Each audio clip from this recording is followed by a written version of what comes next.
Мирнинский региональный технический колледж может стать одним из центров подготовки кадров Дальнего Востока. Об этом заявил Михаил Присяжный, новый министр профессионального образования Якутии, находящийся с визитом в алмазной столице.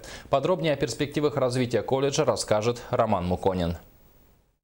В Мирном с рабочей поездкой находится новый министр профессионального образования Якутии Михаил Присяжный, ранее занимавший должность проректора Северо-Восточного федерального университета.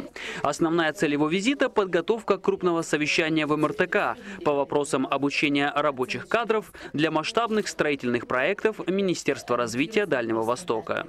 На сегодня колледж способен решать вопросы уже не только на уровне республики, но и на уровне, к примеру, Дальневосточного федерального округа. У нас есть наработки, которые по существу, наверное, мало у кого есть в системе вообще профессионального образования не только республики, но и округа, и России. Колледж последние 2 года успешно участвует во всероссийском этапе международного конкурса рабочих специальностей WorldSkills, где мирнинские студенты становились постоянными чемпионами Дальнего Востока.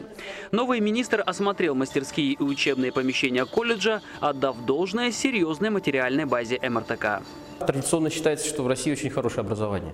Мы с этим, конечно, соглашаемся, но все заметнее и заметнее становится отставание России в сфере того, что люди делают своими руками. Поэтому Россия смело начала участвовать в программе WorldSkills по международным компетенциям. Мы видим, что мы там пока далеки от призовых позиций, но то, что мы вовремя обратили внимание на это очень важно. В этом отношении МРТК является базовым в Республике Саха-Якутия, и мы надеемся, что станет базовым в Дальнем Востоке, например, по такой компетенции, как сварка. Мирнинский колледж может стать одним из центров подготовки кадров Дальневосточного округа. Если это случится, то именно в Мирном будут готовить специалистов для крупнейших строек и проектов региона.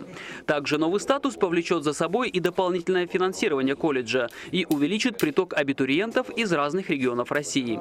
Решение по этому вопросу будет принято 2 февраля. На эту дату запланировано крупное совещание в Мирном с участием директора агентства по развитию человеческого капитала Министерства Дальнего Востока.